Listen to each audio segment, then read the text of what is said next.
I'm honored to address you today in the fulfillment of the mandate vested in me under Article 1321C of the Constitution to report to you and to the people of Kenya on the measures we have taken and the progress we have made in realizing our national values and principles of governance, and to submit to you, honorable members, the progress made in fulfilling our international obligations. Since my last address, Kenya has undergone rapid change, occasioned by the collective awakening of the people in the understanding that the state of nation depends on the work we do individually and collectively. This realization extends not only to what we choose to undertake, but also to how we go about securing careers, livelihoods, and contributing to the grand enterprise of nation building. There has never been doubt, and now there is none whatsoever, that Kenya is a land of bold ambition, with our citizens always desiring and insisting on the best possible standards, not only for themselves, but also for their families and for our nation. Consequently, our democracy has empowered citizens to ask questions and demand changes in the way their affairs are managed, driving the wheels of our nation's social, political, and economic transformation faster in the direction of excellence and prosperity. Rare are the times when leadership is ahead of the people. We are always striving to steer the machinery of state and government to keep pace with the aspirations of our citizens. We have learned through the hard as well as the more customary ways that listening is a full-time occupation of leadership, and that all questions asked by the people must be answered thoroughly and in full. We have learned never to take anything for granted and make every effort to carry all our people along with us in the pursuit of our transformation.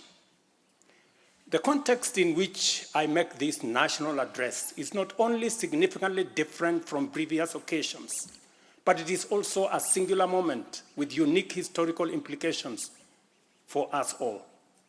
It is an opportunity to affirm the principles and values of which our nation stands, review the steps we have taken, the path we have chosen in our journey of national development, and reinforce the commitments we have made to one another and to our beloved nation for the sake of the present and future generations. I do not take this for granted, and with utmost respect and humility before this august assembly of the people's elected representatives, I desire to respond to the most pressing concerns that have been raised by Kenyans of all walks of life in recent months.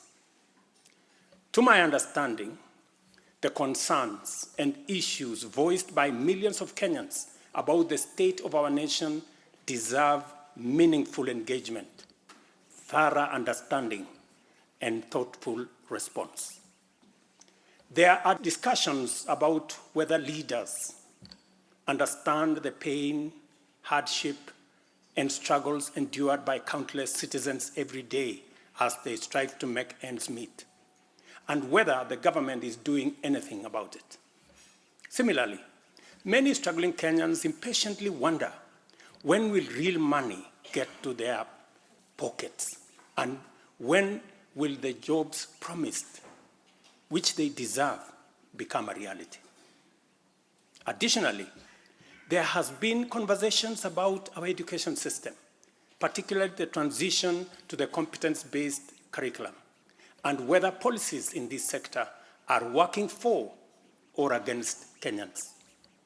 Important questions have also been raised concerning the direction of development in relation to democracy, human rights, and fundamental freedoms, as well as the rule of law, transparency, and accountability. Another more direct question that emerges every now and then is whether public policy in this administration is in furtherance of service delivery to citizens or just in aid of political strategy. It is undeniable that for many Kenyans, times are hard and the struggle to meet their daily basic needs remains daunting.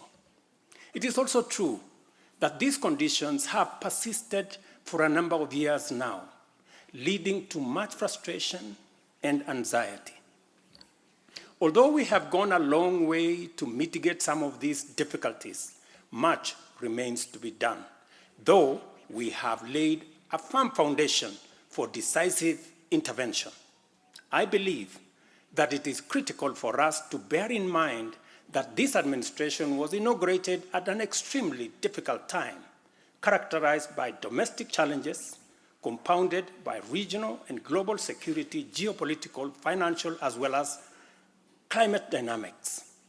As a result, in 2022, the country's total debt burden was not only immense, but it was also stacked up in the most burdensome manner, leaving very little room for investments in public service or development of critical infrastructure. The prices of basic food commodities soared as a result of a combination of prolonged drought, declining local productivity due to inadequate support, and disruptions in the global supply chain caused by the war in Europe. Kenya faced a crossroads of extremely difficult choices, where defaulting on our obligations would have significantly worsened an already perilous situation, and more borrowing was not an option. It was therefore essential for us to drastically reduce expenditure, mobilize as much as possible resources domestically, and curtail waste.